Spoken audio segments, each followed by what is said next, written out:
Salut les amis, salut YouTube. Vidéo du jour où je suis très nombreuse ce matin.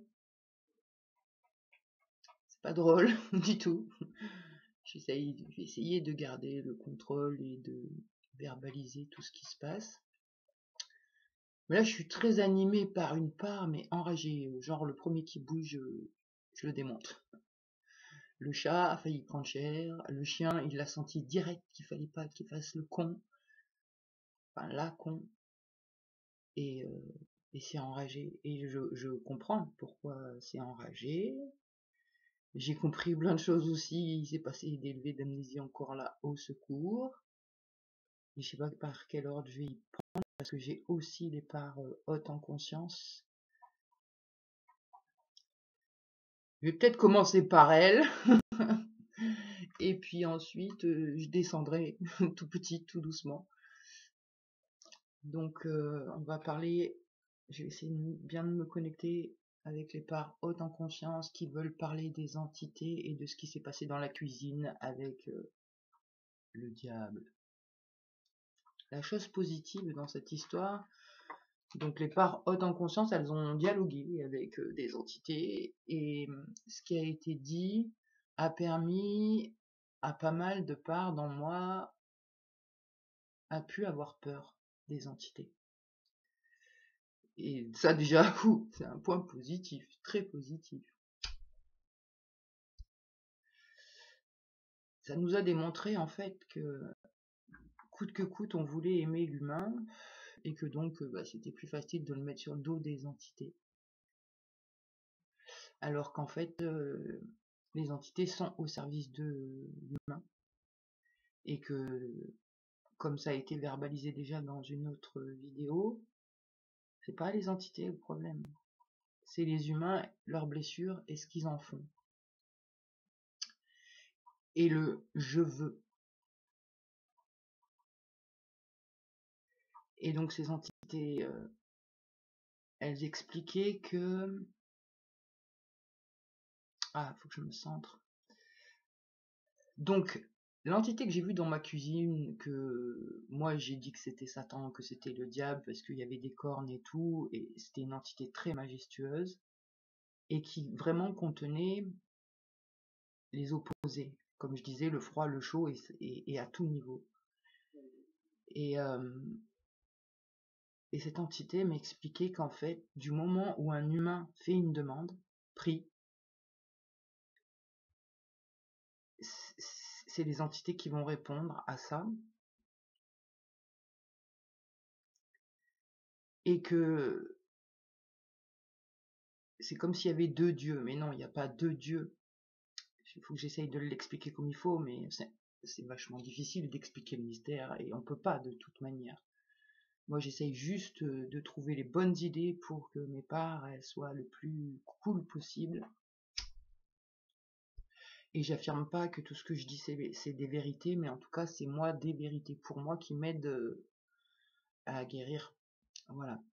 Donc il y a Dieu qui crée tout ce qui est, dont le monde invisible. Et dans le monde invisible, il y a un sous-dieu, on va dire. Et en fait, c'est pas un sous-dieu, parce que c'est comme si, ce que ça essayait de m'expliquer, c'est comme si le monde invisible plus l'humain égale Dieu. Et que dans le monde invisible, il y a un pseudo-dieu ou un sous-dieu.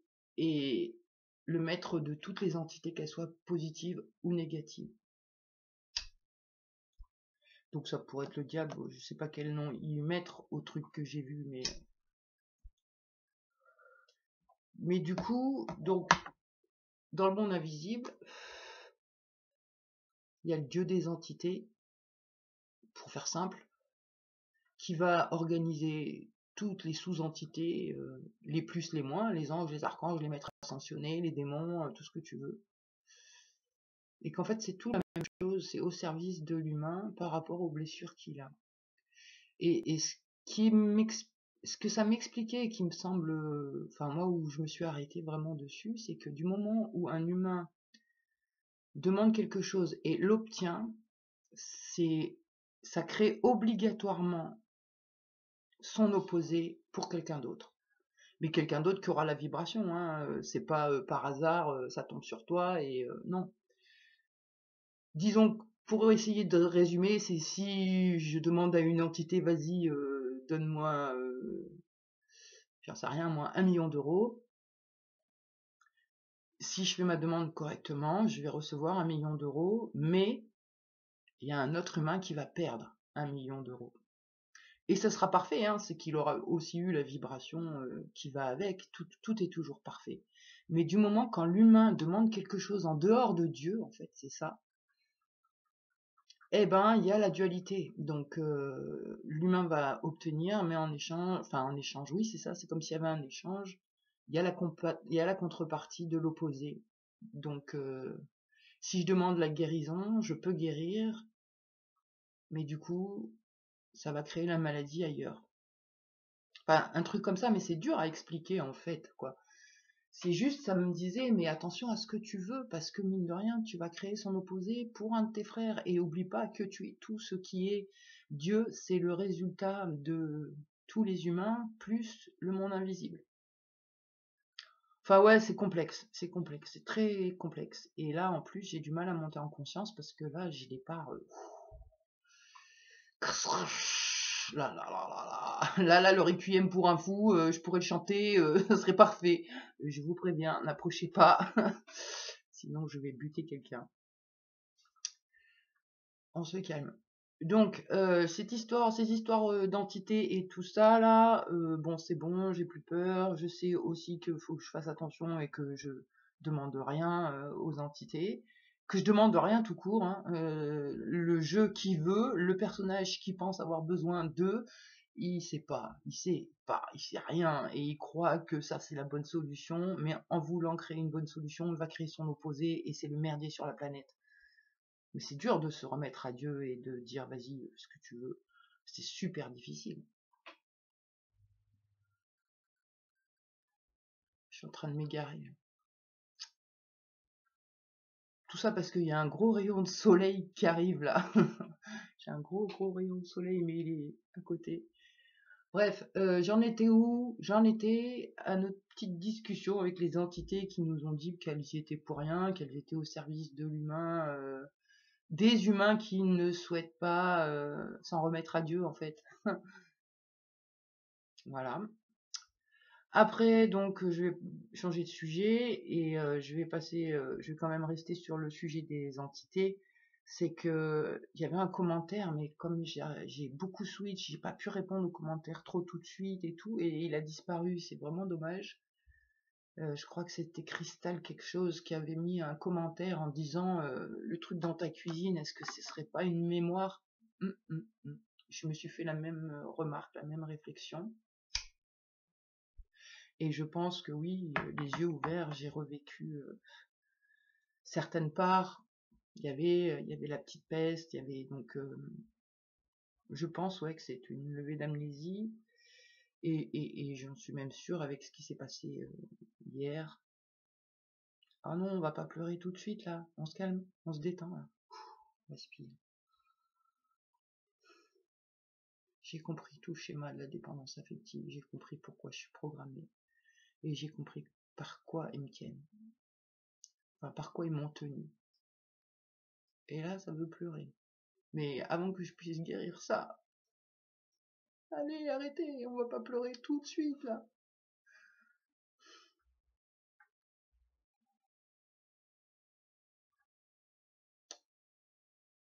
Ah, c'était fort, hein. C'est très fort. C'est très très très très fort.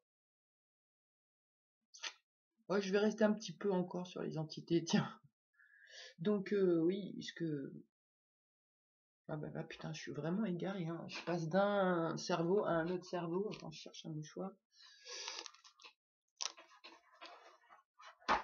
Oui, donc comment ça marche les entités? Il n'y a pas besoin de dire oh les entités, non, il suffit de demander et de vouloir. C'est comme si c'était un déclencheur, vouloir. Du moment où on veut. Et en fait, il y a deux choses qui font que le monde invisible crée la matérialisation. Les croyances de base, qu'on va engrammer au fil de nos vies. Elle se matérialise, mais à notre insu, voilà. Donc moi j'ai la croyance que le médical va me défoncer la gueule. Ah ben, ça marche, hein, ça marche super bien. Et il y a le je veux. Je veux des dents. Je veux une bouche. Et derrière le je veux, ça sous-entend que j'ai pas. Et si ça sous-entend que j'ai pas, ma croyance, ça veut dire que je l'ai pas. Que j'ai pas. Donc ce que je matérialise, c'est j'ai pas. Après, il pourrait y avoir un système de prière au monde invisible pour obtenir. Et à ce moment-là, si je fais comme il faut, je vais obtenir mes dents. Mais ça va être en dehors de Dieu. Et si c'est en dehors de Dieu, ça aura forcément des répercussions. Je sais pas lesquelles, mais un truc qui se met en opposé. Ouais, je vais être soigné, mais il y aura son opposé à quelque part. Bref, je peux pas le dire plus, le mieux quoi. Donc le but, moi, depuis toujours, et que j'ai compris ça, et puis l'initiation que j'ai eue, ça va dans ce sens-là. J'essaye de faire attention à mes croyances, je fais de la déprogrammation, j'utilise des techniques de libération émotionnelle et tout et tout. Hier, on a fait de l'EFT parce qu'on a mis le doigt sur des gros trucs. Sur la programmation, donc je disais. Et je crois en fait, je suis pas un système programmé comme certains systèmes programmés. Enfin, je me sens différente dans le sens où ça a duré moins longtemps pour moi. C'était les mêmes techniques, mais le but c'était pas pour servir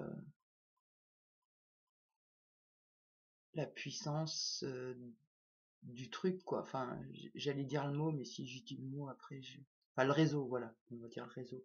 C'est pas pour servir le réseau, c'était plutôt pour sauver la peau des fesses de mon père. Et toute la programmation, elle a été pour que mon père ne soit pas vu comme un bourreau, soit mis sur un piédestal, et aussi pour que je trouve un maître et que je me soumette tout le temps, parce que sans maître, je suis une grosse merde. Maintenant, je sais pourquoi. C'est horrible. C'est horrible. Mon cœur, là. Si j'arrivais à prendre de la hauteur, là, pour raconter, ça serait bien.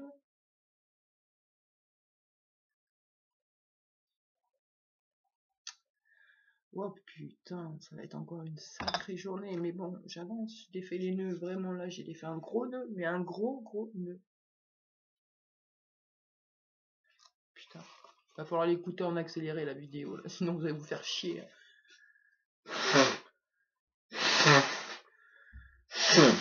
Donc, comment ça se passe? On va parler de la dépendance affective. Quand t'es petit, que t'es dans une famille pourrie, dysfonctionnelle, où ta mère veut te tuer, et ton père, lui, te met sur un piédestal, c'est très embêtant. Vraiment. Parce que du coup, comment je vais verbaliser ça, putain? Mon père, il me faisait croire que ma mère voulait me tuer, ma mère était hystérique, donc moi je validais que ma mère voulait me tuer. Et en fait, mon père me disait que l'amour était plus fort que tout. Et que si je refusais de me sacrifier, on va dire, j'étais pas dans l'amour. Et qu'il m'expliquait aussi que lui, il se faisait emmerder par ma mère à cause de moi. Et qu'il m'aimait quand même, et il me protégeait quand même. Donc moi aussi, il fallait que je fasse comme lui. Donc il m'apprenait un espèce de truc comme quoi l'amour est plus fort que tout, et qu'il faut se sacrifier pour ça. Et en même temps, c'était un sacrifice qui avait un bénéfice. Parce que j'avais un putain de pouvoir sur ma mère, mais un truc de fou. J'allais vers ma mère, je peux avoir ça? Non. Ah, c'est pas grave, je vais le demander à mon père. Papa, je peux avoir ça? Oui. Et là, ben, c'est qui gagne? C'est moi. Et conflit entre le père et la mère, mais c'est quand même moi qui gagne. Donc j'avais un gros pouvoir sur ma mère, je pouvais la rendre dingue en 2 secondes et demie, et comme elle était méchante, eh ben moi je m'amusais de ça. Donc en fait, en contrepartie de cet amour hyper malsain, où il me protège, mais qu'il faut que je me sacrifie, bah, ça me faisait obtenir un pur pouvoir, mais vraiment. Et le pouvoir surtout de rester en vie, et le pouvoir aussi de me défendre contre l'humiliation de ma mère. C'est-à-dire que, ok, ma mère m'humilie, elle me frappe, elle me punit et tout, mais je peux moi aussi la rendre dingue. Donc j'avais un méga super pouvoir à 5 ans. Normalement, l'enfant, il n'a pas le pouvoir sur sa mère. Moi, je l'avais, mais grave. Et il suffisait juste que je dise, je vais le dire à mon père. Et là, mon père, il arrive et il se positionne et il la massacre. Et moi, je suis sur un piédestal. Moi, je suis la princesse. Mais quand même, du coup, j'ai des parts qui enregistrent que, ouais, d'un côté, ça donne le pouvoir, mais d'un autre côté, faut encaisser, quoi. Donc, quelque part, on se déteste. Mais tout ça, c'est scindé dans la mémoire. Enfin, c'est scindé en plusieurs personnages. Celui qui aime, celui qui aime pas, et celui qui défend, et celui qui fait ci, et celui qui fait ça. Enfin, c'est tout dispatché. Et donc,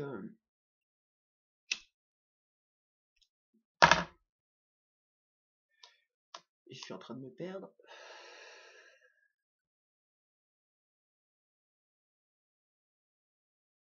Se créer la haine contre soi, en fait, d'être enfermé dans ce triangle. La haine contre soi parce qu'on n'arrive pas à se faire aimer de la mère. La haine contre soi parce que le père, il est génial, il est gentil, mais pourquoi il nous demande de faire de la merde? Je sais pas. On sait pas. Et puis, ça semble normal, en fait. C'est presque on s'en veut que c'est nous qu'on supporte pas. Donc se créer une haine envers soi, de pas pouvoir se sortir de cette situation-là, des pensées qui disent je suis une grosse merde, je suis nulle, je mérite pas d'être aimé. Enfin si, par mon père, et il m'aime fort, il m'aime super fort. Mais moi ça me fait chier cet amour parce que j'ai pas envie de faire les trucs sexuels. Mais à côté de ça, sur tout le reste, il est génial. Bon après, je sais aussi, je comprenais pas pourquoi, au fil du temps, ma mère et ma sœur disaient souvent que mon père était horrible. Moi non, je disais mais n'importe quoi, mon père il est pas horrible. Il râle. Ah bon? Moi je l'ai jamais entendu râler, et c'est clair que moi je l'ai jamais vu vriller, hein. Mais par contre, ma sœur et ma mère souvent me rapportaient qu'il avait un mauvais caractère. Ma mère disait il est comme son père. Je disais bah n'importe quoi, il est pas comme le grand-père. Moi je l'ai jamais entendu crier. Bref. Donc, à l'intérieur, il y a fait plein de coupures pour que je puisse vivre. Et j'ai réussi à me persuader que les parts qui aimaient pas, eh ben, elles étaient nulles, et que le père c'était le plus fort. Mais à un moment, elles ont pris le contrôle, ces parts, et elles ont ouvert leur bouche, et elles ont essayé de dire au médecin qu'on était dans la merde. Et c'est de là qu'après, on a été envoyé à la colonie. Et qu'à la colonie, à la colonie, on a subi des trucs, et après on a été transporté ailleurs pour là être programmé. J'ai compris des trucs en fait, mais horribles. Mais ça me fait mal dans mon cœur, et en même temps, ça va être super libérateur quand je vais avoir fini le travail dessus. La petite Sandrine, en fait, c'était celle qui gardait l'amour, mais pas l'amour du père, pas l'amour. Enfin, j'en sais rien, je vais peut-être dire une bêtise là, si elle gardait l'amour du père, parce qu'elle se rappelait pas, elle avait pas accès, elle qui avait de la merde.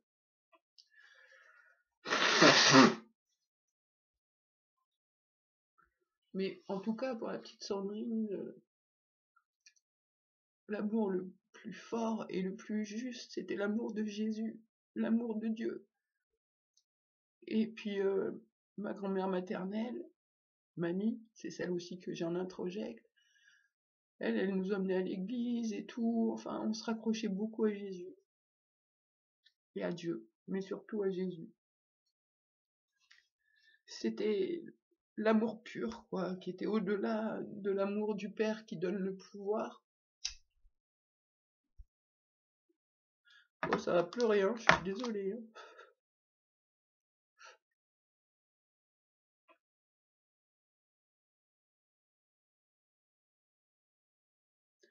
En fait, quand il y a eu la cérémonie rituelle avec les petits, avec les bébés, et que j'ai dû tuer, après ils m'ont montré que Dieu il m'aimait plus, et que Jésus il m'aimerait plus jamais, et que j'avais perdu l'amour de Dieu, et qu'il me restait que l'amour du Père.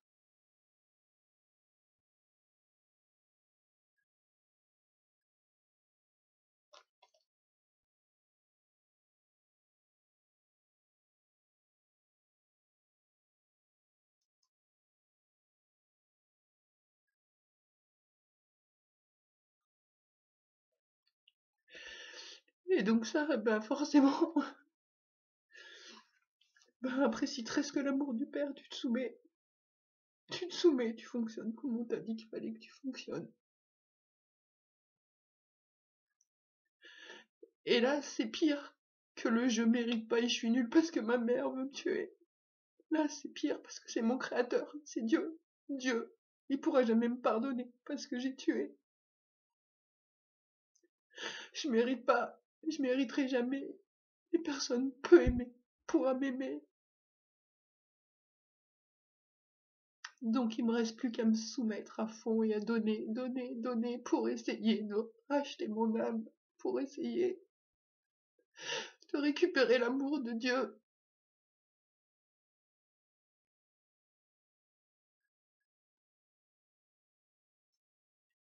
Du coup, c'est ça qu'on a vu hier. Et on a fait de l'EFT dessus. Et certaines parts, elles ont bien compris que c'était de la manipulation et que Dieu nous aimera quoi qu'il arrive. Mais bon, je suis pas sûre que les parts qui pleurent dans moi, elles soient bien au courant. Mais pendant toutes ces années, inconsciemment, j'y ai cru. J'étais une mauvaise personne et c'est pour ça que je m'efforçais de faire le bien le plus que je peux. Donner le plus que je peux. Être en mode sauveur tout le temps.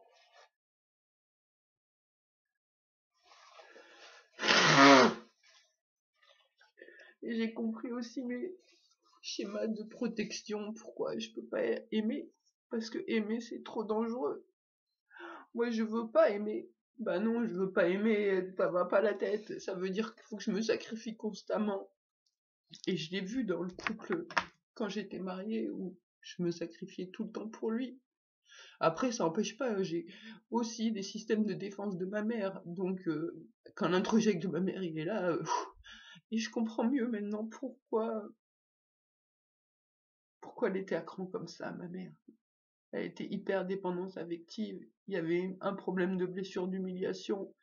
Lui, il savait maîtriser ça à fond. Et puis, comme il l'a monté contre moi et moi contre elle, et ben voilà, c'était horrible pour elle. Donc, elle pétait les câbles, elle était hystérique. Et elle m'a toujours rejetée. Mais parce qu'il a créé ça. Et moi, petite, je me rendais pas compte. Bref.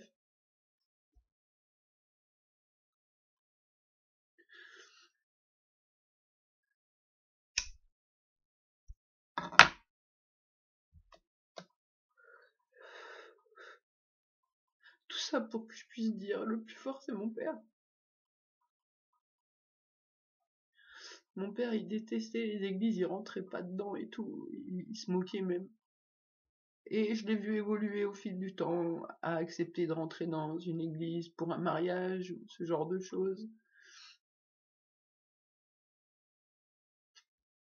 Je me dis qu'il doit être sacrément blessé pour avoir fait tout ça et fait appel aussi donc aux entités. Et ces humains-là qui font le massacre, c'est qu'ils sont blessés aussi, ils veulent un pouvoir.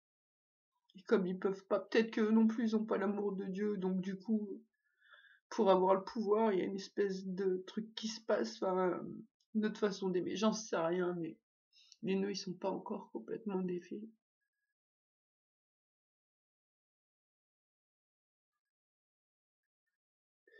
Et ouais, j'ai eu des flashs aussi de comment ils ont mis mon père à la place de Dieu, quoi. Et donc voilà, mon schéma de dépendance affective, que je me protège en restant seule et en n'aimant pas, parce que pour moi c'est dangereux. Dès que j'aime, je vois quand mon fils voulait quelque chose, vu que bah, je l'aime, c'est obligé, c'est mon fils. Je voyais mon système se mettre en place, même là, il n'y a pas très longtemps où j'ai failli prendre un appart qui était pas du tout, ça aurait pas été simple pour moi, mais tout s'est mis en place, même les trucs qui d'habitude me font peur, bah là non, vas-y, on gère trop bien, bah oui, forcément, on s'appuie sur la programmation, on gère trop bien. Donc c'est ça, quand on aime quelqu'un, ça nous contraint de faire ce que l'autre veut, pour pas perdre l'amour. Et après, bah, on peut se transformer en monstre parce que il y a la trahison ou quoi que ce soit, et là, il y a des parts de défense qui vont couper la relation pour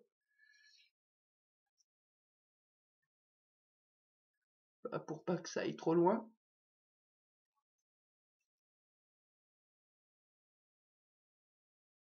Bon, en même temps, j'ai appris aussi maintenant à mesurer, enfin, je veux dire, avec le travail sur moi, j'ai appris ces derniers temps, sans savoir tout ce que je suis en train de dire là, à mesurer l'amour que je ressens dans moi pour l'autre, et à arrêter d'offrir l'amour que je suis à n'importe qui. Et que pour moi, l'amour, c'est la bienveillance. Maintenant, s'il y a quelqu'un qui est pas bienveillant, que ce soit mon fils ou n'importe qui, ça dégage. T'es pas bienveillant avec moi, eh ben tu dégages. Voilà.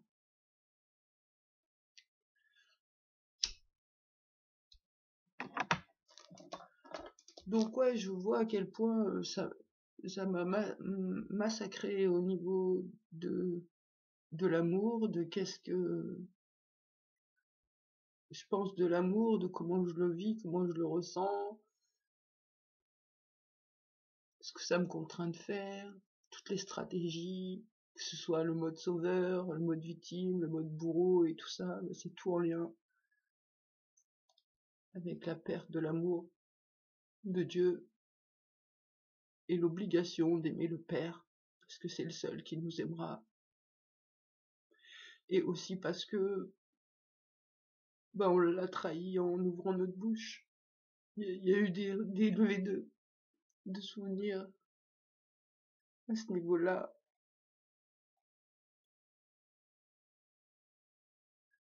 Ouais, cette manipulation de fou. Sérieux. Et on vous emmerde tous. Alors pas tous ceux qui écoutent la vidéo, c'est pas ça, hein, c'est tous ceux qui nous ont fait du mal. Et non, le plus fort, c'est pas mon père, la preuve, c'est que j'ai tout démêlé les fils. T'as juste à aller te faire foutre maintenant. Et t'as tout mon amour, je te pardonne complètement. Et je me pardonne complètement. Et je vais essayer de me remettre complètement à Dieu, à ma foi. Et puis prendre conscience aussi quand je suis les personnages et essayer vraiment d'être présente maintenant. Parce que dans le corps maintenant, il n'y a pas de problème.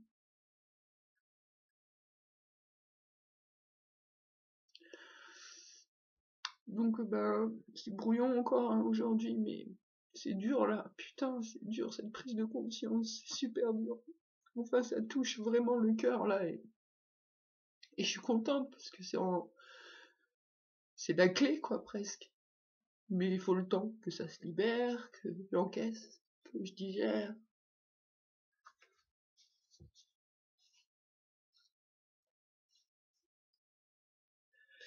Après, ouais, du coup, dans mon système, dans mes systèmes, je comprends rien, combien je suis, combien j'ai de systèmes et tout, mais bon. ils sont de plus en plus, on est de plus en plus tous en relation. Et j'ai bien pu voir que quand il y a Passepartout qui pointe son nez, Terminator il est pas loin. C'est ce qui s'est passé là. Et pareil, il y a toujours l'enquêteur qui est dans le déni tout le temps. Mais bon, ça va avancer. Ça va avancer. Bon, je vais arrêter la vidéo. Je crois que j'ai dit tout ce que je voulais. Je sais plus parce que là, je suis un peu effondré. Donc bah là, on va essayer. Ah oui, il y a le système aussi qui est capable de prendre soin. Et là, je vois bien, ça fait quelque temps qu'il n'y a pas le yoga et tout ça, et donc c'est comme ça que je peux me dire, je suis pas comme d'habitude, mais je sais jamais qui je suis au moment où je le suis, c'est chiant. Et en même temps, moi, j'ai pas envie d'être 36 000, hein, toutes ces personnalités. C'est pas que j'ai rien contre elles, j'ai rien contre moi du coup, mais et tout ça, c'est du vécu qu'il faut que j'arrive à reclasser dans ma mémoire.